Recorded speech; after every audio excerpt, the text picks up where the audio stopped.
ये कहानी है एक ऐसे शहर की जहाँ दुनिया के सबसे खतरनाक चोर रहते हैं। इस शहर में रहने वाले लोग इतने खतरनाक चोर हैं कि चोरी के बाद पुलिस वालों को ये भी पता नहीं चलता आखिर चोरी हुई कब थी। इस शहर के चोरों को बैंक लूटने से कोई नहीं रोक सकता क्योंकि इन चोरों की प्लानिंग इतनी खतरनाक है जिसे देखकर आप भी हैरान रह जाओगे। कहानी की शुरुआत बोस्टन के चार्ल्स टाउन इलाके से होती है जहाँ बैंक लूटना कोई बड़ी बात नहीं है। यहाँ साल भर डकैतियां चलती रहती हैं। इसी इलाके में 4 पक्के दोस्त रहते हैं जिनका नाम है डग, जेम, ग्लोन्सी एंड डेज। ये चारों प्रोफेशनल बैंक रॉबर्स हैं। इन सब का हेड है डग जो हर चोरी से पहले इनको पूरा प्लान समझाता है, कौन क्या करेगा, कहाँ जाएगा और किस चीज का ध्यान रखना है। अब सीन कट होता है और हम देखते हैं एक गार्ड पैसों से भरा बैग लेकर बैंक में जा रहा होता है। तभी चारों उसे धक्का देकर अंदर घुस जाते हैं और कुछ ही सेकंड में पूरे बैंक पर कंट्रोल कर लेते हैं। बैंक में मौजूद सभी लोगों को जमीन पर लेटा दिया जाता है। अब ये लोग सबके मोबाइल फोन छीन लेते हैं। पूरा काउंटर खाली करवा लिया जाता है। इसके बाद बैंक मैनेजर क्लेयर किसी से तिजोरी खुलवाई जाती है। सारा पैसा समेटने के बाद ये लोग सिक्योरिटी कैमरों की हार्ड ड्राइव को माइक्रोवेव में डालकर खत्म कर देते हैं ताकि कोई सबूत न बचे। इतना ही नहीं, पूरे बैंक में ब्लीच छिड़क दी जाती है ताकि कोई भी एविडेंस ना मिले। लेकिन इन्हें पता नहीं होता कि क्लेयर चुपचाप अपने पैर से साइलेंट अलार्म दबा रही है। जब थोड़ी देर बाद चोरों को इसका शक होता है तो जेम गुस्से में एक मैनेजर को बुरी तरह पीट देता है। उसे लगता है कि अलार्म दबाने वाला ये मैनेजर है। इसी दौरान क्लेयर की नजर जेम की गर्दन पर बने टैटू पर पड़ जाती है। अब हालात बिगड़ चुके होते हैं और पुलिस चारों तरफ से बैंक को घेरने वाली होती है। तभी जेम एक ऐसा फैसला ले लेता है जो ये लोग कभी नहीं लेते। वो क्लेयर को बंधक बना लेता है। क्लेयर की आंखों पर पट्टी बांध दी जाती है। सब अपने मास्क उतार देते हैं और बैंक से काफी दूर ले जाकर उसे समुद्र के किनारे छोड़ दिया जाता है क्योंकि अब उन्हें उसकी जरूरत नहीं होती। अब इस केस को FBI अपने हाथ में ले लेती है। जांच की कमान स्पेशल एजेंट एडम फ्रॉले के पास होती है। फ्रॉले देखकर समझ जाता है कि ये कोई आम चोर नहीं है। हर छोटी चीज का ध्यान रखा गया है और कोई भी सबूत नहीं छोड़ा गया। FBI को चोरी में इस्तेमाल की गई वैन भी मिल जाती है लेकिन वो पूरी जली हुई होती है और मोहल्ले का कोई भी इंसान गवाही देने को तैयार नहीं होता। अगले दिन फ्रॉले क्लेयर से पूछताछ करता है। क्लेयर थोड़ी बहुत जानकारी देती है लेकिन टैटू के बारे में कुछ नहीं बताती क्योंकि चोरों ने उसे धमकी दी होती है कि अगर उसने कुछ बोला तो उसे मार दिया जाएगा। उधर चारों चोर जेम की बंधक वाली हरकत पर आपस में बहस करते हैं। तभी जेम एक और बुरी खबर लाता है। उसके पास क्लेयर का ID कार्ड होता है और उसे पता चल चुका होता है कि क्लेयर उन्हीं के इलाके में रहती है। जेम चाहता है कि वो क्लेयर का पीछा करे और उसे इतना डरा दे कि वो FBI से कभी कुछ न बोले। लेकिन डग बीच में आ जाता है। वो कहता है कि ये काम वो खुद करेगा क्योंकि जेम पहले ही एक बार जेल जा चुका है और दोबारा पकड़ा गया तो इस बार बचना मुश्किल होगा। असल वजह ये होती है कि डग को अब जेम पर भरोसा नहीं रहा क्योंकि वो जरूरत से ज्यादा हाइपर हो चुका है। इसके बाद डग और जेम मोहल्ले में घूमते हैं और अपने गन डीलर, कार डीलर और फर्गी नाम के आयरिश गुंडे को पैसे देते हैं। फर्गी लोगों को दिखने में एक फूलों की दुकान का मालिक लगता है लेकिन अंदर से वो एक बड़ा क्रिमिनल है। शाम होते ही ये लोग शराब पीते हैं, जुआ खेलते हैं और नशे में डूब जाते हैं। अगली रात चारों एक बार में ड्रिंक कर रहे होते हैं। तभी वहाँ क्रिस आती है। क्रिस जेम की बहन है। वह डॉग से कहती है कि दोनों पहले साथ थे और उसे आज भी डॉग की याद आती है लेकिन डॉग उससे दूरी बनाए रखना चाहता है। वो साफ मना करता है और वहाँ से चला जाता है। कुछ घंटों बाद डॉग अपने घर में टीवी देख रहा होता है। तभी क्रिस अपनी पुरानी चाबियों की कॉपी से घर के अंदर घुस जाती है। वो सीधे सोफे पर डॉग के पास आकर बैठ जाती है और ये दोनों गुल्लू गुल्लू करने लग जाते हैं। अगले दिन डॉग क्लेयर का पीछा करना शुरू करता है। वो उसके पीछे पीछे लॉन्ड्रोमैट तक पहुंच जाता है। वहाँ क्लेयर अचानक रोने लगती है क्योंकि उसकी शर्ट पर खून के हल्के निशान दिख जाते हैं। डॉग इसी मौके को सही समझता है। वो उसके पास जाकर ऐसे बात करता है जैसे वो उसे दिलासा दे रहा हो। धीरे धीरे दोनों की बातचीत शुरू होती है। क्लेयर को अच्छा महसूस कराने के लिए डॉग उसे कॉफी के लिए बाहर ले जाता है। दोनों बातें करते हैं और एक दूसरे के और करीब आने लगते हैं लेकिन डॉग यहाँ भी झूठ बोलता है। वो क्लेयर को बताता है कि वो कंस्ट्रक्शन का काम करता है और उसके पिता शहर के बाहर रहते हैं लेकिन सच तो ये है उसके पिता जेल में है। इसके बाद डॉग उसे नाव की सवारी पर ले जाता है और कहता है कि ये उसके दोस्त की नाव है। ये सब झूठी बातें वो क्लेयर को अपने करीब लाने के लिए कर रहा है। जब क्लेयर चार्ल्स टाउन के बैंक लुटेरों के बारे में पूछती है तो डॉग बात को टाल देता है और कहता है कि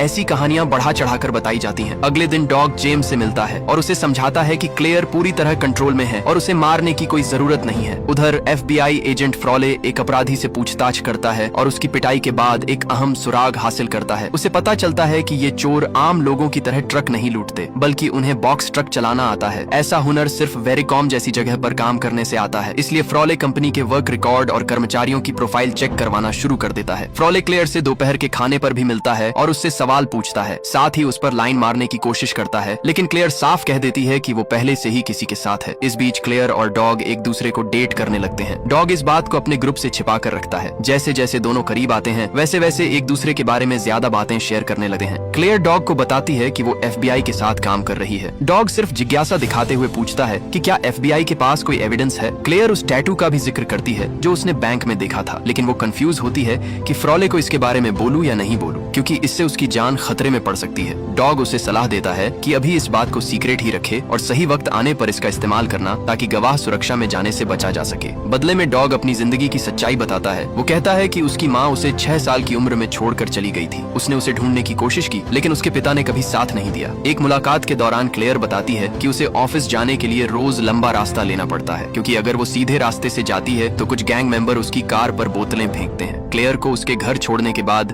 डॉग जेम को अपने साथ ले जाता है। दोनों मिलकर उन लोगों को डराने जाते हैं जो क्लेयर को परेशान कर रहे थे। डॉग उनको पीटता है और फिर उन्हें वार्निंग देता है कि हफ्ता खत्म होने से पहले इलाका छोड़कर यहाँ से कहीं दूर चले जाना। अब की बार मिल गए तो जान से मारे जाओगे। लेकिन जेम जरूरत से ज्यादा जोश में आ जाता है। वो उस आदमी के पैर में गोली मार देता है। इतना ही नहीं, वो अपना मास्क उतार कर उसे अपना चेहरा भी दिखा देता है। डॉग को यह बिल्कुल पसंद नहीं आता। वो समझ जाता है कि जेम अब कंट्रोल से बाहर होता जा रहा है और उसका व्यवहार दिन ब दिन ज्यादा हिंसक होता जा रहा है। इधर FBI एजेंट फ्रॉले डेज की फाइल चेक करता है। उसे पता चलता है कि डेज वेरिकॉम कंपनी में काम करता था। डेज की बीमारी की छुट्टियां कई बैंक डकैतियों की तारीखों से मैच करती हैं। इसी सुराग के दम पर फ्रॉले डेज का पीछा करता हुआ एक फैमिली बारबेक्यू पार्टी तक पहुंच जाता है। वहीं उसे पूरे ग्रुप की पहचान मिल जाती है। हालांकि अभी भी उन्हें पकड़ने के लिए कोई ठोस सबूत नहीं होता, इसलिए फिलहाल फ्रॉले अपने एजेंट्स को सभी पर नजर रखने का आदेश देता है। एक दिन डॉग और क्लेयर साथ में लंच कर रहे होते हैं। तभी क्लेयर कहती है कि ऐसा मौसम उसे उस दिन की याद दिलाता है जिस दिन उसका भाई मरा था। जब क्लेयर थोड़ी देर के लिए वॉशरूम जाने उठती है, तभी अचानक जेम वहाँ आ जाता है और डॉग के पास बैठ जाता है। डॉग घबरा जाता है। उसे डर होता है कि कहीं जेम उसका राज न जान ले। वो जेम को वहाँ से भेजने की कोशिश करता है, लेकिन जेम टस से मस नहीं होता। इतने में क्लेयर वापस आ जाती है। जेम उसे देखकर हैरान हो जाता है, फिर भी वो खुद को संभाल लेता है और उससे हल्की फुल्की बातें करता है। थोड़ी देर बाद डॉग उठते हुए अलविदा कहता है। बाद में जेम डॉग से क्लेयर के बारे में पूछता है। वो कहता है कि उस औरत के साथ रिलेशन बनाना बहुत बुरा आइडिया है, वो उन्हें जेल भिजवा सकती है। जेम ये बात बाकी लोगों को नहीं बताता, लेकिन वो चाहता है कि डॉग इस रिश्ते को खत्म करे और अपने अगले ऑपरेशन पर ध्यान दे। डॉग को भी लगता है कि वे अगली चोरी के लिए तैयार नहीं है, खास तौर पर उन लोगों के साथ जिनके साथ उन्हें काम करना है। डॉग सुझाव देता है कि किसी और को ढूंढ लेना चाहिए, लेकिन जेम जिद करता है। आखिरकार डॉग एक शर्त पर मान जाता है। वो कहता है कि यह उसका आखिरी काम होगा। इसके बाद डॉग अपने पिता से जेल में मिलने जाता है। वो अपने पिता को बताता है कि वो कुछ समय के लिए शहर से दूर जा रहा है। फिर वो अपने पिता से पूछता है कि उन्होंने कभी उसकी माँ को ढूंढने की कोशिश क्यों नहीं की। उसके पिता जवाब देते हैं कि किसी ऐसे इंसान को माँ बनाने की कोशिश का कोई फायदा नहीं जो खुद माँ बनना ही नहीं चाहती। ये सब बातें सुनकर वो कंफ्यूज हो जाता है कि गलती किसकी है। अब सीन कट होता है और हम देखते हैं कि उनके अगले ऑपरेशन का वक्त हो जाता है। वे एक हेयर सैलून से कुछ बाल चुरा लेते हैं ताकि बाद में नकली सबूत छोड़े जा सके। इसके बाद वे खुद को अच्छी तरह धोते हैं और अपने सारे हथियार और टूल्स को ब्लीच से साफ करते हैं ताकि कोई फिंगरप्रिंट न बचे। फिर वे कार से एक बख्तरबंद ट्रक का पीछा करते हैं। जैसे ही ट्रक पार्क होता है, वे तुरंत उस पर हमला कर देते हैं। शुरुआत में सब कुछ ठीक चलता है, लेकिन तभी एक गार्ड उनका विरोध करता है और उन पर बंदूक तान देता है। पुलिस भी उनका पीछा कर रही होती है। समय बर्बाद न करने के लिए वे गार्ड को मार देते हैं और तुरंत कार में बैठकर वहाँ से भाग जाते हैं। भागते वक्त वे कई एक्सीडेंट करवा देते हैं। जब पुलिस आखिरकार उन्हें घेर लेती है तो वे पुलिस पर भी गोली चला देते हैं। फिर उसी रास्ते से तेजी से भाग जाते हैं जिस रास्ते से वे आए थे। इस बार ग्लोन्सी ड्राइविंग में खतरनाक दांव खेलता है। वो ऐसी ड्राइविंग करता है कि पुलिस की गाड़ियां आपस में टकरा जाती हैं। आखिरकार वे पुलिस से बच निकलते हैं, क्योंकि उनका चौथा साथी दूसरी कार में उनका इंतजार कर रहा होता है। वे तुरंत गाड़ी बदलते हैं और पुरानी कार में आग लगा देते हैं, जिससे पुलिस का रास्ता पूरी तरह बंद हो जाता है। इधर FBI एजेंट फ्रॉले ऑफिस में बैठा पूरा मामला देख रहा होता है। वो पुलिस को पुल बंद करने का आदेश देता है, लेकिन तब तक बहुत देर हो चुकी होती है। चोर पुलिस के पहुंचने से पहले ही पुल पार कर चुके होते हैं। इसके बाद वे एक बार फिर गाड़ी बदलते हैं। पास ही खड़ी एक महिला पुलिस अफसर उन्हें देख लेती है, लेकिन शक नहीं करती। हालांकि फ्रॉले के पास अभी भी कोई पक्का सबूत नहीं होता, फिर भी वो चाहता है कि कम से कम उनसे बात की जाए। इसलिए वो अपने आदमियों को भेजता है ताकि चारों को पूछताछ के लिए लाया जा सके। पूछताछ के दौरान फ्रॉले पीड़ितों के बयान पढ़ता है और कुछ सवाल पूछने की कोशिश करता है, लेकिन जेम तुरंत वकील मांग लेता है और चुप हो जाता है। डॉग आराम से बैठा रहता है, क्योंकि उसे पता होता है कि उनके पास उसके खिलाफ कोई सबूत नहीं है। डॉग फ्रॉले से कहता है कि उन्हें पहले से पता था कि FBI उनका पीछा कर रही है, क्योंकि हर कोई जानता है कि FBI के एंटीना कैसे दिखते हैं। अब फ्रॉले का अगला कदम होता है क्लेयर से फिर से सुराग निकालना। वो बैंक फोन करता है, लेकिन उसे पता चलता है कि क्लेयर ने नौकरी छोड़ दी है। अब फ्रॉले को उस पर शक हो जाता है। वो अपने आदमियों से क्लेयर का फोन टैप करवाता है। तभी उसे पता चलता है कि क्लेयर पूरे समय डॉग के संपर्क में रही है। उधर डॉग भी यह जान जाता है कि क्लेयर ने नौकरी छोड़ दी है जब वो उससे मिलने जाता है और उसे हीरे का हार देता है। डॉग इस मौके का फायदा उठाता है और क्लेयर से कहता है कि वो उसके साथ चली जाए। क्लेयर इस बात के लिए मान जाती है। उनकी डेट खत्म होने के बाद फ्रॉले क्लेयर से मिलने आता है। वो पहले उसके गले में हार देता है, फिर उसे डॉग की प्रोफाइल दिखाता है और पूरा सच बता देता है। इसी बीच डॉग जेम से मिलता है। जेम बताता है कि फर्गी ने उसे एक नई नौकरी दी है, लेकिन डॉग साफ मना कर देता है और कहता है कि वो किसी और को ढूंढ ले, क्योंकि उसका काम अब खत्म हो चुका है। ये सुनकर जेम गुस्से में आ जाता है। वो वो डॉग पर आरोप लगाता है कि वो क्रिस और उसके बच्चे को छोड़ रहा है। डॉग उसे याद दिलाता है कि किसी को नहीं पता कि बच्चे का पिता कौन है। वो यह भी कहता है कि वो जेम के परिवार का आभारी है जिन्होंने उसे बचपन में सहारा दिया, लेकिन ऐसा कभी नहीं हो सकता कि वे तीनों एक खुशहाल परिवार बनकर रहें। जेम फिर बताता है कि उसने एक बार डॉग को बचाने के लिए एक आदमी को मार दिया था। इसके लिए उसे 9 साल जेल की सजा हुई थी, लेकिन डॉग पर इस बात का कोई असर नहीं पड़ता। वो फिर भी नौकरी ठुकरा देता है। इसके बाद डॉग फर्गी से मिलने जाता है और उसे भी मना कर देता है, लेकिन फर्गी किसी और को नहीं चाहता क्योंकि असली दिमाग हमेशा से डॉग ही रहा है। फर्गी डॉग को एक कड़वी सच्चाई बताता है। वो कहता है कि डॉग के पिता सालों पहले अकेले काम करने लगे थे और इसी वजह से फर्गी ने उसकी माँ को ड्रग्स का आदी बना दिया। डॉग की माँ कभी घर छोड़कर नहीं गई थी। उसकी मौत ड्रग्स के ओवरडोज से हुई थी और इतने सालों से डॉग से झूठ बोला जा रहा था। फर्गी डॉग को धमकी देता है कि अगर उसने नौकरी नहीं ली तो वो क्लेयर के साथ भी वही करेगा जो उसने उसकी माँ के साथ किया था। डॉग तुरंत क्लेयर के घर भागता है, ये देखने के लिए कि वो ठीक है या नहीं, लेकिन क्लेयर गुस्से में होती है। वो डॉग को बाहर निकाल देती है, उसे माफी मांगने या कुछ समझाने का मौका भी नहीं देती। इसके बाद डॉग दूर से क्लेयर के अपार्टमेंट पर नजर रखने लगता है। तभी वो देखता है कि फर्गी के गुंडों में से एक क्लेयर के दरवाजे पर अंतिम संस्कार की माला लटका रहा है। डॉग समझ जाता है कि ये सीधी धमकी है। वो तुरंत उस माला को नष्ट कर देता है और अब सच को मान लेता है कि उसके पास इस आखिरी काम को स्वीकार करने के अलावा कोई और रास्ता नहीं है। डॉग क्रिस से मिलने जाता है और उसे साफ साफ बता देता है कि ये काम खत्म होते ही वो हमेशा के लिए चला जाएगा। इसके बाद डॉग एक बार फिर क्लेयर के पास जाता है। वो उससे वादा करता है कि वो उसे कभी नुकसान नहीं पहुंचाएगा। डॉग कहता है कि उसने कई बैंक लूटे हैं, लेकिन उसने कभी किसी की जान नहीं ली। जाने से पहले वो क्लेयर से कहता है कि बस